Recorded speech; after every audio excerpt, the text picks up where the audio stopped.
My boyfriend is not a book, nor is he a toy that can be borrowed or shared. My boyfriend is mine, just mine. Do you understand?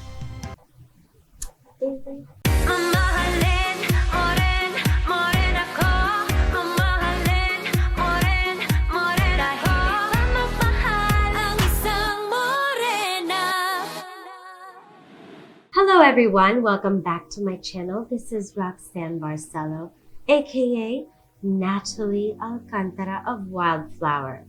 Yes, that is right. I am about to show you one of the looks of Natalie, and I enjoyed playing her so very much. She is the most alluring, seductive, and absolutely charming character I've ever encountered in my whole entire life. So I'm so grateful to ABS-CBN, especially the RSB unit, for giving me this opportunity to play a wonderful and whimsical character. So I will show you the products that we used while we were taping.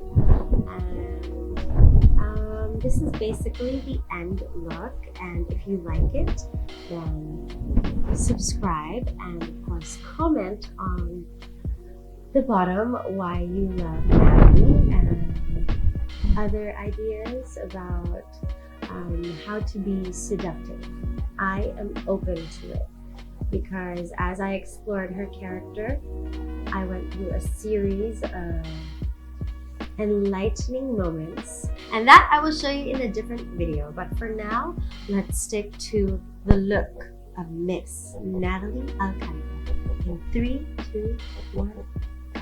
Natalie's skin is moisturized, and I have eye cream as well, and eye primer, and I used the Fast Response Eye Cream by MAC. Lalo na kapag sunod-sunod ang taping, nako, talagang namamaga yung mga mata or like may dark eye circles. So this helps me to remove the puffiness and to prep my eyes for product. Let me clipanga the hereret and the bangs. Let's begin with Kogendo Aqua Foundation with SPF 25. Na-discover ko tong brand na to by just walking in Beauty Bar. It's made in Japan and it's really created for cinema use. So yung mga Japanese na actors, they really use this product. Although for the morena, kinuha ko na yung pinaka-darkest nila, which is 143. I love you. Pero hindi pa rin siya sobrang swak. So, habulin natin mamaya ng pa-contour. Basta, huwag niyo munang i-judge yung kulay. Ha? Yung coverage niya, I would say light, pero buildable. So, pwede mo siyang i-build up hanggang medium. Okay, here we go. I use a buffing brush. Buffing foundation brush. This one's by Tarte. Dahan-dahan natin siyang i-build up. Siguro almost 3 layers tayo ng funda. So, super twirl. Okay. Nakakaabot tayo siguro mga 3 pumps. Pangalawang pump na to. Pump it up. Spice Girls. If sa Spice Girls ka, sino ka? Comment in the section below. Ako namimili pa ako. Parang, as a kid, gusto ko ako si Posh. But, I also like Scary Spice. I like her fashion. I love the leopard print. Always try to get yung big areas ng face mo pagka nagpa-foundation ka. And the third pump it up, is for a thin layer again, but also for the neck. Dahil ang camera, hindi naman ito lang ang kukunan. Char. Mamaya aabot tayo sa dibdib. Okay, mag-alala. Lalo na si Natalie, ang daming exposure detail. For the medium shot, so you'll notice na parang balat-balat school of acting lang tong funda na to. What I mean is, it's very thin, so buildable siya, and at the same time, you can still see your skin, which is what I like. Ayoko ng sobrang kapal. Pero considering na naka 3 pumps na tayo. Now, we're moving on to the concealer. Let's say you have dark circles under your eyes. I would suggest you use a color corrector, something like this camouflage cream, which is orange. You can use like parang salmon color to contradict para super contra sa color gray or even purple to blue na under eyes. Nabili ko to sa Crayolan. Dry product siya, so kaya rin ako nag-prep ng husto. So, make sure that your skin is moisturized around the eyes. So, dab, dab. Inipon nyo mga oras ng pagpupuyat just to achieve those eye bags. Now, it's time to set it with a concealer. I usually go for Shape Tape by Tarte. Pagka sa TV kasi, sobrang lakas ng ilaw. Ang lakas talaga, as in may mga HMI, may mga beauty light, at kung ano-ano pa. I noticed na itong Tarte, talagang ang ganda ng coverage niya. But, medyo cakey ito. Use the least amount of product. As in, kung pwedeng dot lang. Tapos, habulin natin ang ibang product na lang after kung hindi talaga kayanin. I'll be honest, ang ginagamit ko ito. Yung nandito sa side. Kasi basang-basa pa siya and makapal na. And then I'll get a concealer brush or any buffing brush. Like this, foundation brush. Para pwedeng hanggang inner lash, lower lash line. Pwede mong idamay. Then get the inner corner as well. And kung may natitirang product pa, damay mo na yung eyelid mo. Tapos yun na yung primer mo. Use the same concealer to go around your nose. So, kuha lang ulit ako sa gilid. Sulit talaga tong product na to. As in. Kasi usually, di ba, may redness sa side ng Geelongers. Lalo na akis kasi super congested ko nga nowadays because of the weather. Charot. Kasi pa bare months. Ganyan. So, meron akong scar dito. Right above my lip. I'll tell you about it one day. Hindi pa ako ready pag-usapan. Ganun pa issue. Basta may scar ako dyan. Nangyari to bago ako mag-FHM shoot. So, yun din yung ginagamit ko to cover the scar. Buti na lang talaga hindi siya nag-mark ng malala. May bakas pa ba ng orange? Di ba? Was na. Wala na. We can bake. So, I typically use the loose powder of the foundation I used. So, since nagkogendo ako, magkokogendo ulit ako for the loose powder. Parang meron siyang slight sparkle, may pag-glitters. Pagka sa personal, hindi siya mukhang cakey and it doesn't look dry dahil nga meron siyang parang pa-shimmer na hindi shimmer talaga. Alam mo, parang basa ng slight yung face mo for a dewy look pero via powder. I love it. So, I use a powder brush na very thin lang, the smallest powder brush that you can find. Then, get some product on the brush and then put it under your eye to set. So, pagka ginagawa natin yung eye makeup, pagka may nahuhulog-hulog dyan, or at least, it'll be easily swept away clean. Bake na rin natin tong T-zone.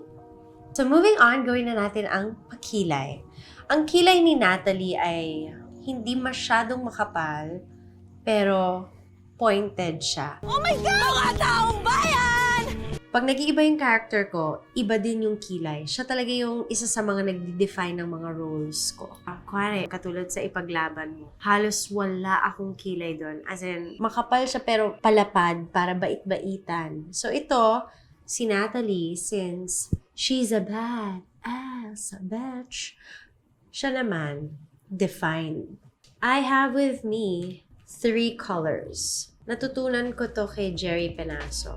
Yung nagme-makeup naman sa akin sa Wildflower, my good friend, Mama Jun, inano ko sa kanya, chinika ko sa kanya yung paggamit ng 3 shades for the kilay. The reason why it's tricolor, pag 1 color lang ang gamitin natin, di ba parang flat lang?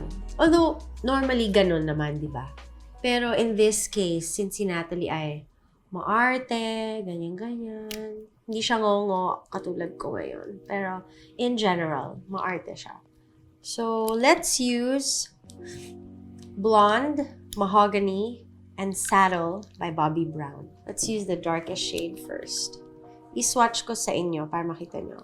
I don't know if you'll see the difference, but this is Saddle, Mahogany, and then Blonde. So you want the deeper brown at the end.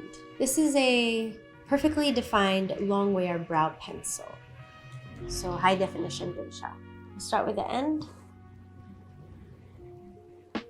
Pwede mong diinan to ng konti. Okay, so parang ina-outline lang natin. Next is Mahogany for the middle part of your brow. And then for the head of your eyebrow, you can use the lightest color. I will use Blonde. Super tahol ang anish. Joso. After you've outlined, now you can use a spoolie to blend it in. Mas magaling pa rin si Mama Jun sa akin. Kaloka. I'll use the lightest shade to sort of go over the rest of the brow. Basta high arch talaga yung brow ni Natalie. Para pagka umara. Ganyan. Yung iba, gumagamit ng stencil.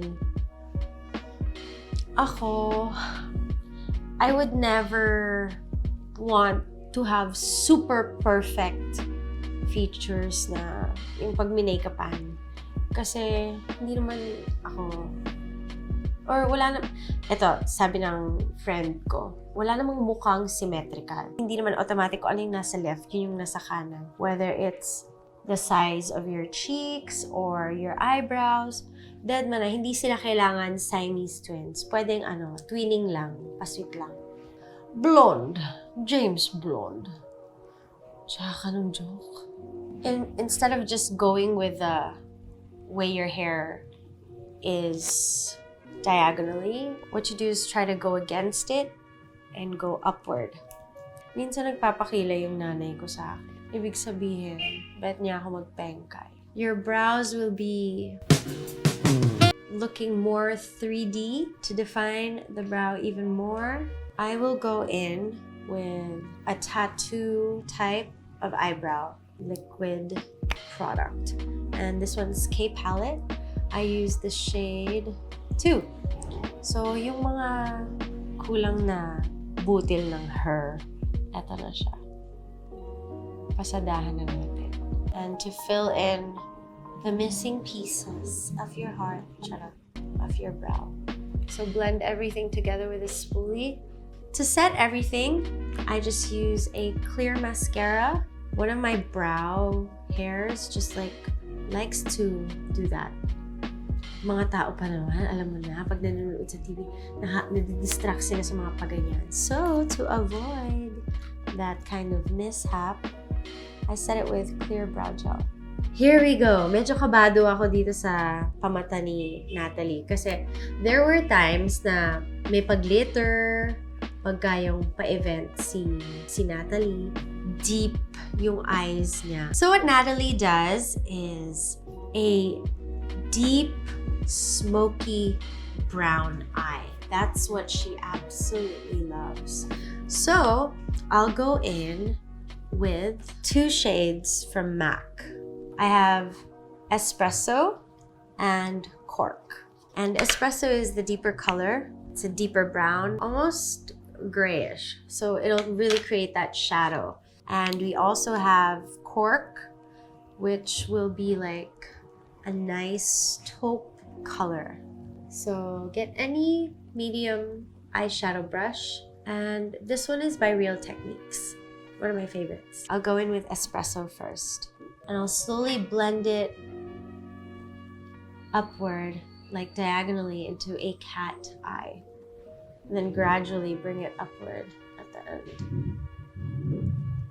Don't be afraid to just put as much product as possible. Kasi when you pack, it'll be easier to blend. The reason why I like to do a smoky brown instead of a black na smoky, hindi bagay sa akin. Daming chika, yung pala, hindi bagay sa akin.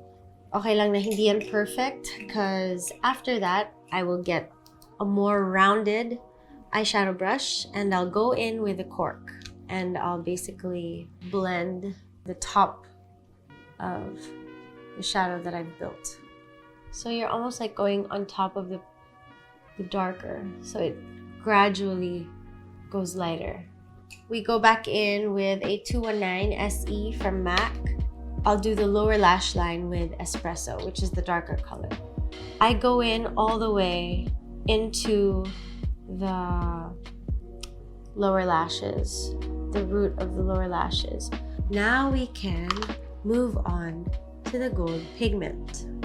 I have a really nice glittery gold pigment from MAC.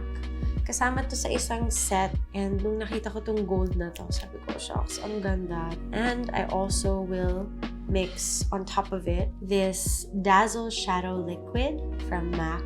It is in Beam Time. Palakasan na to ng glitters. Pagka powder shadow na ganito, try to set it with water or better yet, charged water. So this is from MAC. So I put a little bit of the mineralized water on one side, and then on the other side, I'll put some of the product. So water here and then product here. Then I'll go in with a flat eyeshadow brush. So I'll wet it first. So dahil basa siya, mas madedefine yung pagka bronzy and glittery niya. And then go on top of the shadow earlier, but still leaving the darker shade at the corner of your eye. After that, you can go with an even lighter gold, and this is Beam Time, from the corner and then blend it outward and upward. We can go with another flat brush, but this is a lot smaller. So start with the inner corner and then dab it. Blend it while it's still wet. It's like the splash of glitter is concentrated at the corner of your eye. For those of you who watched Wildflower, alam niyong nag-i-English ako dahil kay Natalie. She loves the English language. And I believe in the power of the hands. So just warm up the product even more and blend it. Now we can move on to cleaning it up a little bit. So I'll use the Retouching Face Pencil by Bobbi Brown, and I'll clean up that part right under the eyebrow. I'll come in with a flat concealer brush. You can wet it if you like. I like to wet my concealer brush. Make sure to not go over the eyeshadow that you've done, not too much. And then you can blend in with your finger. Let's do the nose line. So I'll get a flat rounded brush. We can go in with a nice like contour powder.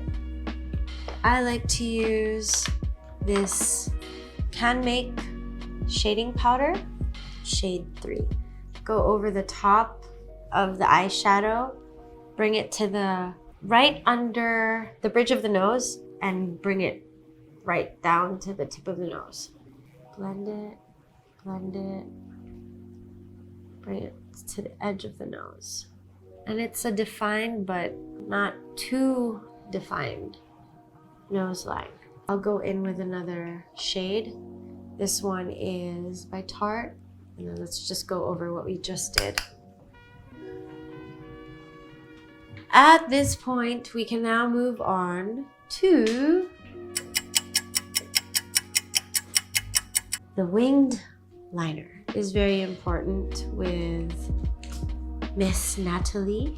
I make it a point to use a waterproof liner kasi you never know, like pag nasa set ka, akala mo hindi ka iiyak pero biglang wala sa script na hindi ka na with iiyak.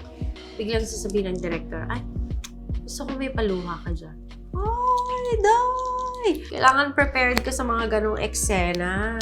I started doing this as a high school kid because I got into showbiz at 13. The most favorite thing I love doing was the winged liner. Bagets pa lang ako, may check eye na ako dahil. If you were to draw a line from your lower lash line, it would go straight, diagonally up like that. Yun yung susundan mo. Para pagdilat mo, super check. Kasi maglalagay pa tayo ng pilik mata. And a little bitch. Di siya pantay. Okay, in this case, kunwari, lutang kayo like me. Pili ka kung ano mas bet mong side. Get a Q-tip or, in this case, wala akong Q-tip. So I'll use a angled brush like this. I'll clean it up. Dumi pala ng brush ko. Kaloka. Baka lalong lumala. Wet your clean angled brush. Try to clean it up. So after the wing liner, so I'll use this Makeup Forever. Obviously, gamit na gamit ko siya. Itatawid natin siya from the tungkil all the way into the waterline and bring it up until the middle of the lower lash. Since we're gonna put lashes, we want to tight line the top lashes as well. And what this means is your waterline ng top ng eyelid natin will basically run the pencil at least 3 times para talagang we'll be able to tightline really well. Now, you can curl your lashes. This one is a Tarte eyelash curler. It's so pretty. Look at the bling, bling, bling. And it has a pink cushion. Make sure you look down and then right before you curl it. Minsan, bigla kang paiyakin. So, huwag mo kalimutan. Pag yung eyeliner mo, lahat ng mga crucial, make sure it's waterproof. So, I'll use this waterproof mascara. Too Faced, better than sex. Pangmalakasan talaga to. And Natalie has to have alluring lashes. Her eye makeup has to be really defined and seductive. When that dries, we will now put our eyelashes. So I get this at Landmark and it's not bad. 160 for like 10 pairs. But if you go to Divina, alam nyo na, syempre mas mura. Eh, walang oras ang lola nyo mag-Divina. And I don't like na yung pilik mata abot dito sa loob kasi very maliit ang talukap ng lola nyo. So, I don't like to feel itchy. So, I got this from Landmark then for a better application of lashes. And then this strip lash adhesive, it's in black. Wala na akong reklamo, in fairness. This is my second bottle and I bought this from the beauty bar. Diba usually pagka lash glue, nakakatakot na, ay itim, baka magkamali ka. Tapos, kumulay. Glue nga siya. So, pag natuyo siya, gumamit ka lang ng cotton bud or the tip of your nail. This is one of the hardest things in doing makeup, yung paglagay ng lashes. Pero natutunan ko sa YouTube. Check. And then use the tweezer. Place it right above your lashes. Yung pilik mata na ginagamit namin kay Natalie is really like longer at the end. And that'll help create the cat eye. Dita Von Teese also uses lashes that are longer at the end. And I have to admit, I watched a lot of her videos and read a bunch of her articles because for my character as Natalie, I had to learn to be seductive. And you know, when you're a woman, we'll do a different video for that. I'll share a lot of the things I learned about preparing for my character as Natalie. Another trick I learned is to really fan out your lashes and like make a rainbow because it's easier to put it on your lash when it's a little bit curved. So to speed up the drying process, hipan mo day. Roar. Or do that. Since kumapal yung taas, kailangan natin habulin yung ilalim. And before we do that, yung binake natin kanina na powder, now we can clean it up. And this time, I would advise you to use a damp brush. So, I'll use this brush by Artnet in 132. And babasain ko rin siya a little bit so that the product doesn't fall where you just cleaned it up, diba? Ganyan. Damp it, damp it. Pagkabasa mo ng slight, iganon mo sa tissue pag nalagay mo na ng product. Like the second to the last product you use for the eye. So it has a nice definition, but it's also quite sparkly. Yung iba nga, ang ginagawa nila, so you go right up until the wing. Pwede yun. Cover your eye bag, almost. I've seen it in magazines. It's really like a really nice way to do eye makeup as well. Go in with that same eyeshadow. Bring it right under the wing. Use your finger. We're almost done with the eyes. What we can do is powder up. I have two different powders that I'd like to use. I'll be using Tarte in light, and I'll also be using Hourglass in radiant light. So I discovered this product online, and then I had to go buy it at Sephora. Medyo pricey siya, but it has this like luminous effect. So it's not super dewy, like super wet or sparkly, but it kind of brings the whole look together. With this Real Techniques powder brush, and I'll sweep the Tarte, the matte powder, on my T-zone and get the side of the nose because the lagging oily. Then I'll go in with this, and this will sort of like set it and at the same time add dimension, and it's almost like a highlighter but not. Makes your skin kind of like radiant looking. Moving on to contour. I remember when I was doing Wildflower, grabe ako kumain sa set. Like, we'd have 4 rice meals. In short, 4 na cup ng kanin a day. Oh my gosh. So, I would contour.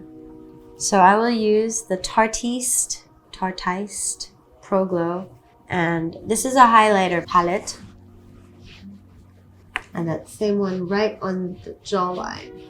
And right here on the forehead, the sides of the forehead.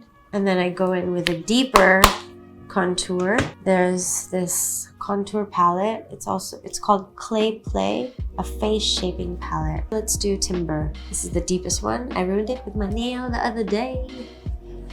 Oh wow. So I just do one dab to add dimension. Let's do... If you contour with your temples as well, it'll be more effective to make your face smaller. Ito, alam mo mga box to. Klabebe, galore. So we're done with the contour.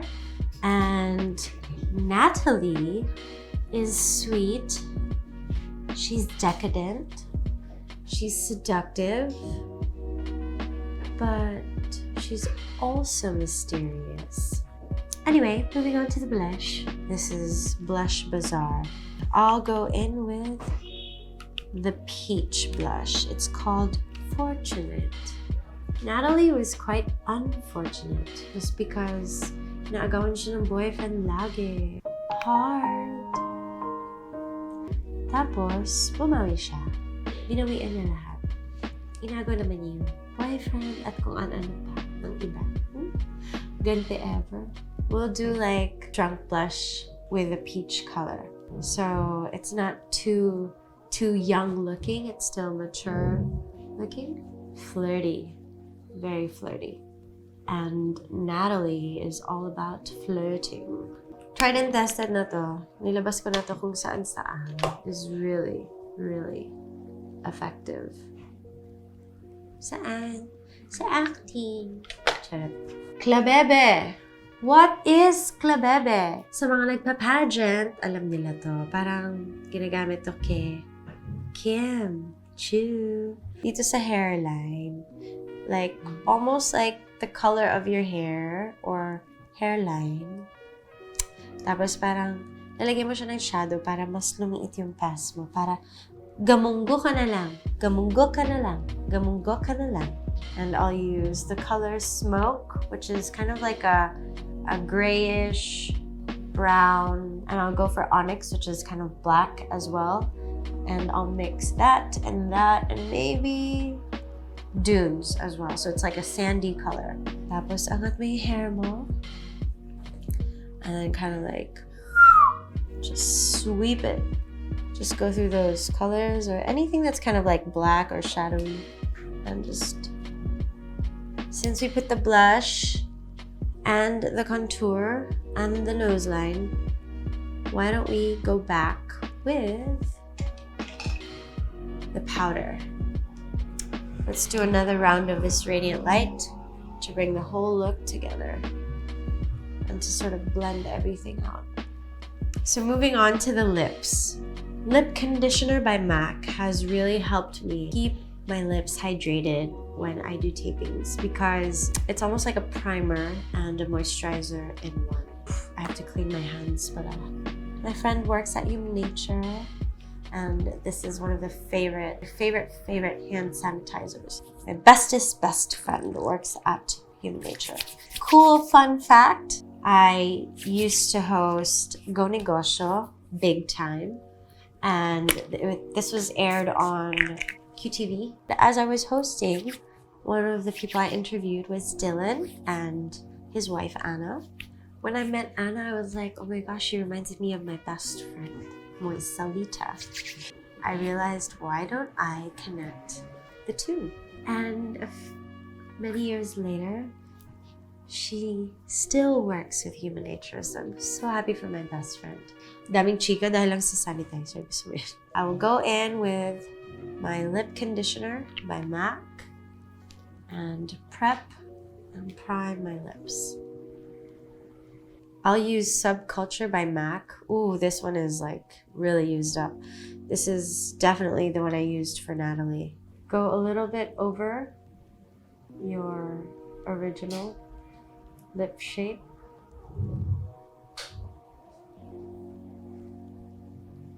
I'm telling myself.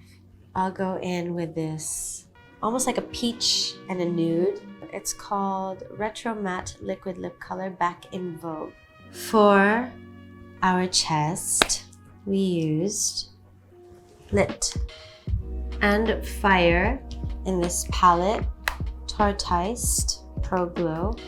So I'll mix the two together and I'll go over my chest because we want a very seductive vibe. And speaking of highlight, let's also highlight the rest of our face. So I have this fun brush by Morphe in M310. So I'll go over with the lighter golden shade, which is Lit, and I'll mix it with an even lighter gold with Stunner. I'll mix the two together because I'm very morena, so it doesn't make sense for me to use anything silvery. I would go more towards golden. Go in over the nose, the bridge of the nose, all the way to the tip, and go over with a smaller brush for the Cupid's bow. The inner corner of the eye. So this time I'll probably go for an even lighter color, Strobe and Stunner. Go over the eyebrow, at the top. We are looking good. Okay, at this point, since we added sparkle, I think I want to add a little sparkle and thrill on my lips. And I have this beautiful, gorgeous lip gloss from Tarte, and it's in Tinsel. Look at that packaging, all that sparkle of the bottom lip and in the middle of the top lip. Let's set everything with Charged Water by MAC. Add like a dewy effect and sort of like let everything melt together. Okay, so this is the final look for our Natalie Alcantara of Wildflower. And this is her go-to look every time she is out and about, ready to charm her way to every man's heart.